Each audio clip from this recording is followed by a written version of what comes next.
এই কি গো, টাকাটা দাও, খদ্দের সব অপেক্ষা করছে। দাঁড়াও, টাকাটা তো এই পকেটেই রেখেছিলাম, কোথায় গেল? আরে দূর মশাই, আর আপনি চলুন তো, বাকি খদ্দের গুলোকে আসতে দিন। আপনার কি লাগবে?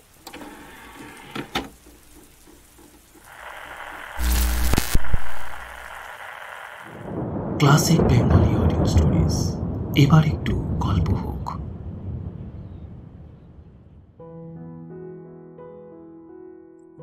ক্লাসিক বেঙ্গলি অডিও স্টোরিজের আজকের নিবেদন শ্রী সত্যজিৎ রায়ের লেখা একটি ছোট গল্প অপদার্থ। গল্পটি আমরা আনন্দ পাবলিশার্স প্রাইভেট লিমিটেড কর্তৃক প্রকাশিত গল্প 101 এই গ্রন্থটি থেকে নিয়েছি। গল্প পাঠে ও বিভিন্ন চরিত্রে আমি ইন্দ্রনীল। শব্দগ্রহণ, আবহ সঙ্গীত, স্পেশাল এফেক্টস ও প্রচার অলঙ্করণ সহ সমগ্র পরিচালনা আমার নিজের। শুরু হচ্ছে ক্লাসিক বেঙ্গলি অডিও স্টোরিজের আজকের গল্প শ্রী সত্যজিৎ রায়ের লেখা অপদার্থ।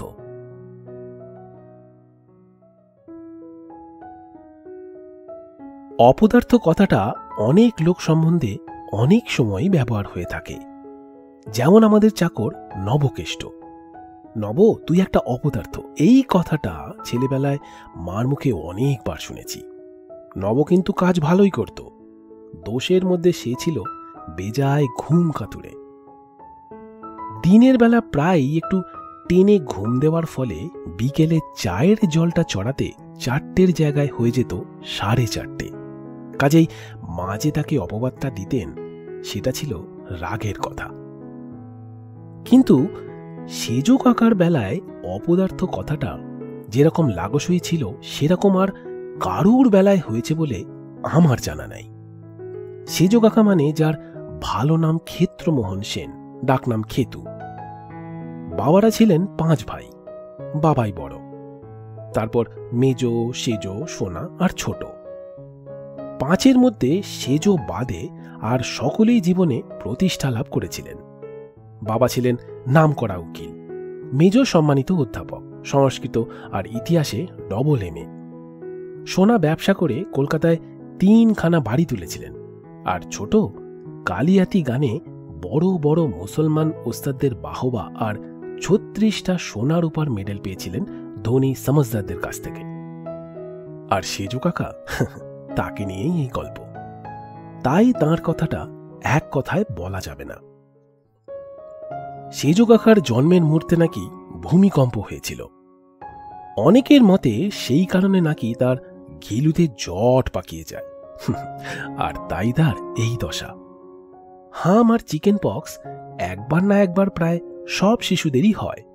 সেজ কাকার তো এই দুটো হয়েই ছিল, সেই সঙ্গে কোনো না কোনো সময় হয়েছিল হুপিং কাশি, ডিপথেরিয়া, ডেঙ্গু, এক্সিমা, আসল বসন্ত। শিশু বয়সে 7 বার কাঁদতে কাঁদতে হেঁচকি উঠে নীল হয়ে সেজ কাকা অজ্ঞান হয়ে গিয়েছিলেন। 7 বছরে সেজ কাকার তোতলামো দেখা যায়। 9.5 পেয়ারা গাছ থেকে পড়ার সঙ্গে সঙ্গে সে তোতলামো সেরেও যায়। এই পতনের ফলে সেজ কাকার গোড়ালি ভেঙে যায়। ডাক্তার বিশ্বাস সেটাকে ঠিকমতো জোড়া দিতে না পারায় সেজ কাকাকে সামান্য খুঁড়িয়ে হাঁটতে হতো। এই খোঁড়ানোর জন্য তার আর খেলাধুলা করা সম্ভব হয়নি। হাতের টিপের অভাবে ক্যারাম আর মাথা খেলে না বলে তাস পাশাও হয়নি। সেজ কাকা স্কুলে ভর্তি হয়েছিলেন ঠিকই, কিন্তু পরপর 3 বার FA পরীক্ষায় ফেল হওয়ার পর ওর বাবা মানে আমার ঠাকুর দাদা নিজেই ওর পড়াশোনা বন্ধ করে দেন। বলেন, এই খেতো, তুই যখন একেবারেই অপদার্থ তখন তোর এডুকেশনের পেছনে খরচ করা মানে টাকে জল দেওয়া। তবে গলগ্রহে থাকতে দেওয়া তো চলে না। তুই আজ থেকে ভম্বলের সঙ্গে বাজারে যাবি, এই শাকসবজি, মাছ মাংস চিনে নিবি, তারপর থেকে সংসারের বাজারটা তুই করবি। ভম্বল কাকা হলেন বাবার এক দূর সম্পর্কের ভাই। আমাদের বাড়িতে থেকেই পড়াশোনা করেছেন, মানুষ হয়েছেন। সেজ কাকা বেশ কিছুদিন বাজারে গেলেন ভম্বল কাকার সঙ্গে। তারপর একদিন, সেদিন বাড়িতে লোক খাবে। ঠাকুরদা সেজ কাকার পকেটে 2টো 10 টাকার নোট গুঁজে দিয়ে বললেন, এই দেখি তুই কেমন জিনিসপত্র চিনেছিস, আজ এই বাজারের ভার তোর ওপর। সেজ কাকাকে দিয়ে আর বাজার হলো না, কারণ কাকার পাঞ্জাবির পকেটে ফুটো। নোট দুখানা বাজারে পৌঁছানোর আগেই পথে কোথায় গলে পড়ে গেছে। এরপর থেকে কে আর কাকাকে ট্রাস্ট করবে? আমার প্রথম স্মৃতিতে সেজ কাকার বয়স 33 আর আমার 3। কালী পুজোর দিন সন্ধ্যাবেলা। ঘটনাটা মনে আছে কেন সেটা আরেকটু বললেই বোঝা যাবে।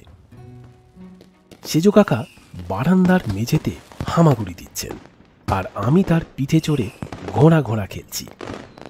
পাশের বাড়ি থেকে হঠাৎ একটা জ্বলন্ত উড়নতুবড়ি এসে বারান্দার তক্তপোষের ওপর পড়তেই সর্বনাশ বলে সেজ কাকা শটাং উঠে দাঁড়ালেন। তার ফলে আমি পিঠ থেকে ছিটকে পড়লাম শান বাঁধানো মেঝেতে, আর সঙ্গে সঙ্গে মাথা ফেটে রক্তারক্তি কাণ্ড। সেদিন অবশ্যই সেজ কাকাকে ভয়ঙ্কর সব কথা শুনতে হয়েছিল বাড়ির প্রায় সকলের কাছ থেকেই। আমার কিন্তু একটু দুঃখ হয়েছিল কাকার জন্য। কেউ তাকে গ্রাহ্য করে না, এমনকি মানুষের মধ্যেই ধরে না। তাই বয়সের সঙ্গে সঙ্গে আমার কাকার উপর একটা মায়া পড়ে গিয়েছিল। মাঝারি হাইট, মাঝারি রং, মুখে সব সময় একটা খুশি আর দুঃখ মেশানো ভাব। মনে হতো সব মানুষেরই বুদ্ধি হবে, সব মানুষই করিতকর্মা হবে। তার মানে কি? শহর ভর্তি এত লোকের মধ্যে একটা লোক যদি সেজ কাকার মতো হয়, তাতে দোষ কি? আমি তাই ফাঁক পেলেই তার একতলার কোণের ঘরটায় গিয়ে সেজ কাকার সঙ্গে বসে গল্প করতাম। কদিন গিয়েই এটা বুঝেছিলাম যে সেজ কাকাকে গল্প বলতে বললে কোনো লাভ নেই, কারণ তার কোনো গল্পই শেষ পর্যন্ত মনে থাকে না। তারপর কি হলো সেজ কাকা? তারপর তারপর দাঁড়া তারপর কি? গলার স্বর তারপর তারপর বলতে বলতে ক্রমে দম ফুরানো হারমোনিয়ামের মতো ক্ষীণ হয়ে আসে। সেজ কাকা গল্প থেকে গুনগুন করে বেসুরো গানে চলে যান। শেষটায় গানও ফুরিয়ে গিয়ে সেজ কাকার মাথাটা ঘুমে ঢুলতে থাকে। বুঝতে পারি গল্পের বাকি অংশ মনে করার মেহনত কাকার পোষাচ্ছে না। তাকে সেই অবস্থায় রেখেই আমি পা টিপে টিপে ঘর থেকে বেরিয়ে আসি। সেজ কাকা আর ডাকেনও না। আমার যখন বছর 12 বয়স, তখন একদিন তার ঘরে গিয়ে দেখি তিনি একটা মোটা বই খুলে খুব মনোযোগ দিয়ে পড়ছেন। জিজ্ঞেস করাতে বললেন আয়ুর্বেদের বই। বললাম, ওই বই পড়ে কি হবে সেজ কাকা? কাকা একটু গম্ভীরভাবে বললেন, এটাও তো একটা ব্যায়াম, তাই না? কোনটা? এই যে আমার দ্বারা কিছু হচ্ছে না, কিচ্ছু মনে থাকে না, কিচ্ছু মাথায় ঢোকে না, এটা এটা নিশ্চয়ই একটা রোগ। কি আর বলবো। বললাম, তা তো হতেই পারে সেজ কাকা। তাহলে তাহলে এর চিকিৎসা হবে না কেন? বললাম, তুমি নিজেই চিকিৎসা করবে নাকি? আমি জানতাম যে সেজ কাকার এই অপদার্থতার জন্য তাকে ডাক্তার দেখানোর কথা কেউ কোনোদিনও ভাবেনি। সত্যি বলতে কি, ওর ছেলেবেলার সেই একগাদা ব্যায়ামের পর ওনার বিশেষ কোনো অসুখ টসুখ করেনি। স্বাস্থ্যটা ওর মোটামুটি ভালোই ছিল। সেজ কাকা বলে চললেন, চকবাজারে ফুটপাতে বইটা পড়েছিল, 10 আনা দিয়ে কিনে এনেছি, বোধহয় কাজে দেবে। মনে হচ্ছে আমার ব্যায়ামের জন্য আয়ুর্বেদিক চিকিৎসা আছে। 2 দিন বাদে, তখন বর্ষাকাল, বিকেলে সেজ কাকার ঘরে গিয়ে দেখি উনি বেরোবার তোড়জোড় করছেন।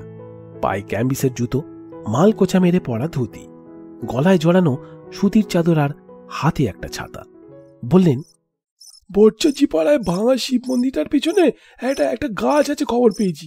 তার শিকড় আমার চাই, ওইটাই পেলেই ব্যাস নিশ্চিন্তি। সেজ কাকা বেরিয়ে পড়লেন। আকাশ ঘোলাটে হয়ে আসছে। তেমন তেমন বৃষ্টি নামলে কাকার প্ল্যান ভেস্তে যাবে। আমি ঘণ্টাখানেক নিচে ঘুরঘুর করে দোতলায় নিজের ঘরে চলে এলাম। দক্ষিণের জানলা দিয়ে সামনের রাস্তা দেখা যায়। বৃষ্টি নামল না। সন্ধে যখন হব তখন দেখি সেজ কাকা ফিরছেন। দুর্দার করে নিচে নেমে সদর দরজার মুখে কাকার সঙ্গে দেখা। পেলে শিকড়? না রে, ভুল হয়ে গেল। একটা টর্চ নেওয়া উচিত ছিল, জায়গাটা জংলা আর বেজায় অন্ধকার। কিন্তু কিন্তু ওটা কি? কাকার কথার মধ্যেই চোখ পড়েছে আমার। খদ্দরের পাঞ্জাবির বুকে লাল রঙের ছোপ। তাই তো, এটা তো খেয়াল করিনি এতক্ষণ। পাঞ্জাবি খুলতেই বেরোলো একটা ঝোঁক। ভীম যেমন দুর্যোধনের বুকের রক্ত খেয়েছিল, তেমনি ইনি সেজ কাকার বুকের রক্ত খেয়ে ফুলে ঢোল। টোকা দিতেই টপ করে মাটিতে পড়ে গেল।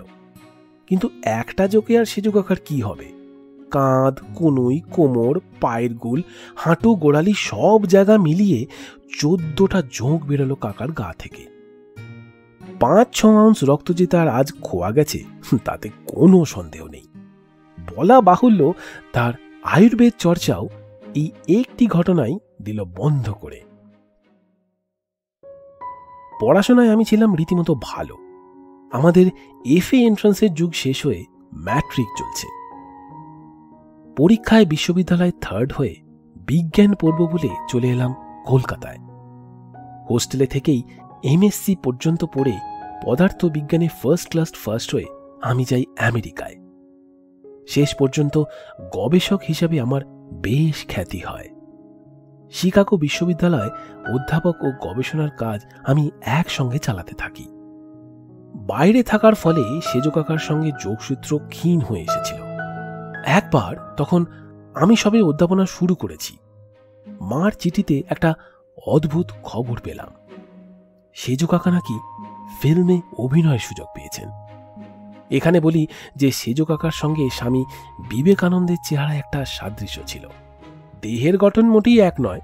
সেজ কাকা ছিলেন 5 ফুট 6 ইঞ্চি, তবে নাক, মুখের সাদৃশ্য সকলের চোখেই ধরা দিত।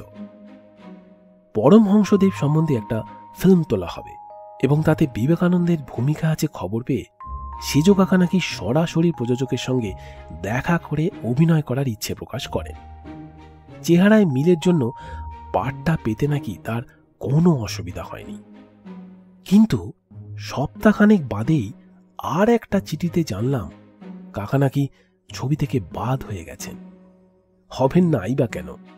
ঘর বন্ধ করে প্রাণপণে পাঠ মুখস্থ করা সত্ত্বেও 1 নম্বর দৃশ্যে রামকৃষ্ণের কথার উত্তরে বিবেকানন্দের মুখ থেকে যদি 3 নম্বর দৃশ্যের উত্তর বেরিয়ে পড়ে, তাহলে আর তাকে দিয়ে কিভাবে কাজ চলে? অর্থাৎ ফিল্ম অভিনেতা হিসাবেও তিনি যে অপদার্থ, সেটা সেজ কাকা প্রমাণ করে দিয়েছেন। আমার যখন 48 বছর বয়স, তখন শিকাগোতেই আমার ছোট ভাইয়ের একটা চিঠিতে জানি যে সেজ কাকা একটা সাধু বাবার শিষ্য হয়ে কোয়েম্বেটোর চলে গেছেন। গত বছর ডিসেম্বরের গোড়ায় আমার ছোট কাকার মেয়ে কাকলির বিয়েতে আমাকে কলকাতায় আসতে হয়। সঙ্গে আমার স্ত্রী আর আমার 2 মেয়ে, তারা দুজনেই পুরোপুরি আমেরিকায় মানুষ। ইতিমধ্যে সেজ কাকার কোনো খবর পাইনি। তাই কলকাতায় এসে যখন শুনলাম উনি শহরেই আছেন এবং বহাল তবিয়েতেই আছেন, তখন স্বভাবতই তাকে একবার দেখার জন্য মনটা উৎসুক হয়ে উঠল। আমার বয়স তখন 60, তাই সোজা হিসেবে সেজ কাকা 90। আমি ধরেই নিয়েছিলাম যে ইতিমধ্যেই প্রবাসেই কাকার দেহান্ত ঘটেছে। শুনলাম ফার্ন রোডে তার ভাগ্নে অর্থাৎ আমার ছোট পিসিমার ছেলে ডাক্তার রণেশ গুপ্তর বাড়িতে এসে তিনি উঠেছেন মাস 3 হলো। আরও শুনলাম যে ধর্মকর্ম ব্যাপারটা মোটেই তার ধাতে সয়নি। 10 বছরেও ইডলি ধোসায় অভ্যেস হয়নি। রোজ আধবিটা খেয়ে ওজন নাকি প্রায় 30 কিলো কমে গিয়েছে। আমি এসেছি শুনে তিনি তার ডাক্তার ভাগ্নেকে বলেছেন, জন্টুকে বলিস একবার যেন আমার সঙ্গে এসে দেখা করে যায়। এক রবিবার সন্ধ্যায় গিয়ে হাজির হলাম ফার্ন রোডে। লোডশেডিং চলছে। দোতলার একটি ঘরে টিমটিমে মোমবাতি জ্বালিয়ে টাকিয়ায় থেঁচ দিয়ে খাটের ওপর বসে আছেন সেজ কাকা। একটা মটকার চাদরের উপর গলায় প্যাঁচ দিয়ে জড়ানো সবুজ মাফলার। কাকাকে দেখলে চেনা যায় বটেই, এবং বলতেই হবে বয়সের পক্ষে রীতিমতো মজবুত চেহারা। মাথার চুল সব পাকা ঠিকই, কিন্তু এখনো যে চুল আছে সেটাই বড় কথা। আমায় দেখে হাসি মুখ ফাঁক হওয়াতে অরিজিনাল দাঁতও চোখে পড়ল ডজন খানেক। আর যখন কথা বেরোলো তখন দেখলাম গলার স্বর ক্ষীণ হলেও কথায় বেশ তেজ আছে। এই তেজ কাকার মধ্যে আগে দেখিনি কখনো। তিনি যে সকলের বয়োজ্যেষ্ঠ তাকে আর কারোর কাছে মাথা নোয়াতে হয় না, এই বোধ হয়তো তার মেজাজে একটা ভারী কি ভাব এনে দিয়েছে। কিরে ঝন্টু, বললেন সেজো কাকা, মার্কিন মুলুকে গিয়ে কি করা হচ্ছে শুনি। আমার কাজের কথাটা যথাসম্ভব বিনয়ের সঙ্গে বললাম।